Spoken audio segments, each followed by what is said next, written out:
de schiste. Le deuxième, bon, l'Arabie Saoudite dispute la place de la deuxième avec la Russie, mais les trois plus grands producteurs de pétrole, c'est la Russie et les États-Unis d'Amérique. Est-ce que la Russie va marcher? Est-ce que la Russie va accepter, va marcher, va pas vendre son pétrole à Israël? C'est pas sûr. C'est pas sûr, et ça va provoquer une crise économique mondiale qui va se retourner d'abord contre la rue arabe, contre les peuples arabes et contre les Palestiniens eux-mêmes, parce que une nouvelle crise, un nouveau choc énergétique après celui de la guerre en Ukraine en février 2022 va générer une inflation galopante, une explosion de l'inflation, et va générer énormément de problèmes qui auront un impact direct sur les populations, y compris les populations palestiniennes elles-mêmes, parce que c'est les denrées alimentaires, que c'est le coût de l'énergie, le coût du pétrole augmente, les denrées alimentaires augmentent, les équipements les produits manufacturiers augmentent, donc c'est pas une solution. C'est pas une solution. Les Saoudiens, quand ils ont dit non à l'arme du pétrole, ils sont pas cons, ils ont bien compris que voilà, ils avaient plus la main. Aujourd'hui, aujourd'hui, il y a du pétrole au Canada, il y a du pétrole aux États-Unis, il y a du pétrole en Russie, il y a du pétrole. Ça va faire grimper le prix du baril du pétrole. On va revenir vers 120 ou 130, peut-être, mais ça ne va pas priver les Occidentaux de pétrole. Les États-Unis, avec ces technologies, elles peuvent exploiter davantage son pétrole de schiste. Des pays comme le Mexique, ou là, comme le Canada, ou là, comme le Nigeria, ou là, comme pourraient ne pas éventuellement adhérer à cette solution et augmenter leur production de pétrole pour combler ce que l'Arabie Saoudite et ses alliés arabes ne vont pas mettre sur le marché. Ça va être, au début, ça va être compliqué. Mais, voilà. Les Arabes n'ont plus le monopole sur l'or noir. On n'est plus dans les années 70. Quand on propose des solutions, il faut proposer des solutions qui sont adaptées aux années 2000. Maintenant, la rupture de relations diplomatiques et l'intérêt avec Israël, c'est une bonne proposition.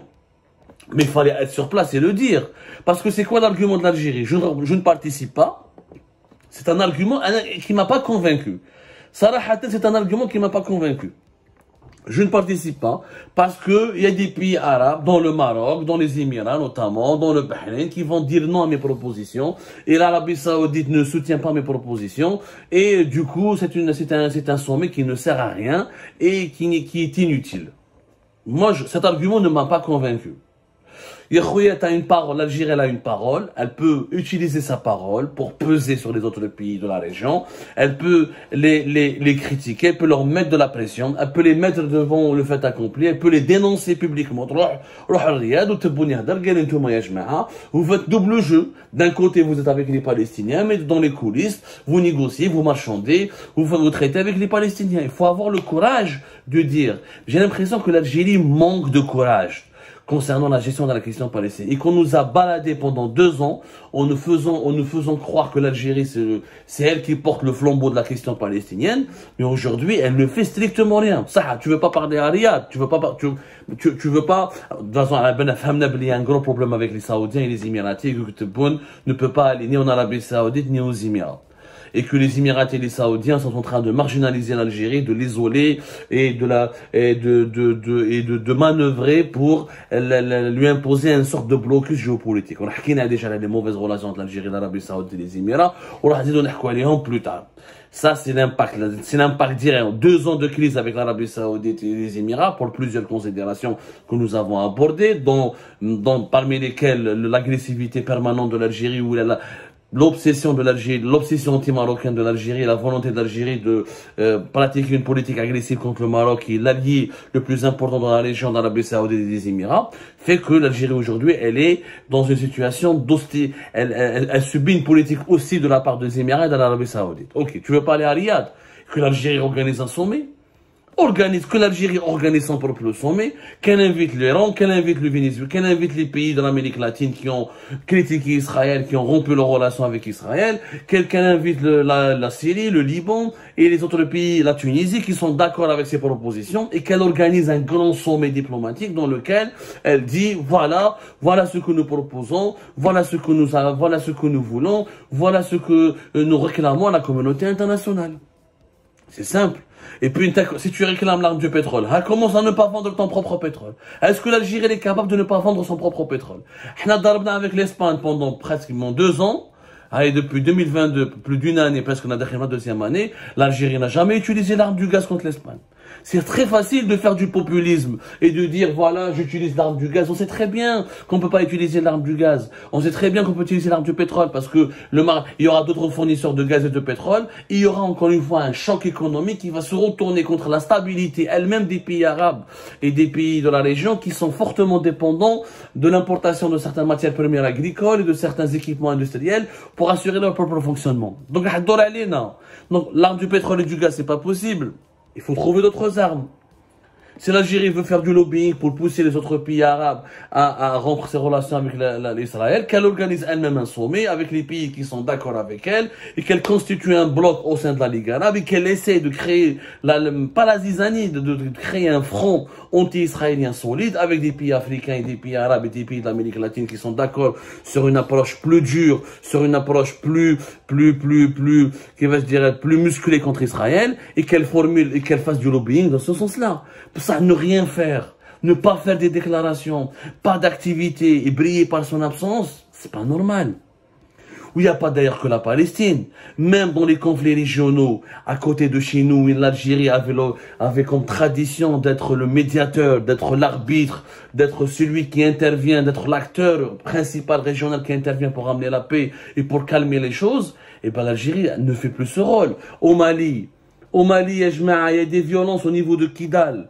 Kidal, c'est pas très loin de la frontière algérienne. Il y a énormément de violence. Ça fait un mois qu'il y a des affrontements entre les rebelles Touareg et l'armée malienne soutenue par les milices de Wagner. Je rappelle que l'Algérie est censée être l'arbitre, celui qui veille sur les accords de paix qui ont été entre les rebelles Touareg et l'armée malienne, des accords qui ont été conclus à Alger, entre le 15 et le 20 mai 2015, à Alger. On les appelle l'accord d'Alger. Donc voilà, c'est l'Algérie ne parle plus du Mali. C'est devenu, je crois que l'Algérie elle a disparu. Le Niger, wallah, il a la médiation algérienne au Niger. Il y a qu'en octobre 2022, entre août et septembre, l'Algérie a beaucoup bougé avec les États-Unis d'Amérique pour être le médiateur qui empêche la guerre au Niger, pour ramener les putschistes de Niamey à la raison, pour trouver une solution à la transition politique démocratique. Mais depuis le début octobre et le rejet du Niger de la médiation de l'Algérie s'est complètement retirée de ce projet. Quel rôle pour l'Algérie? C'est retiré complètement de ce dossier. Quel rôle de l'Algérie en Libye?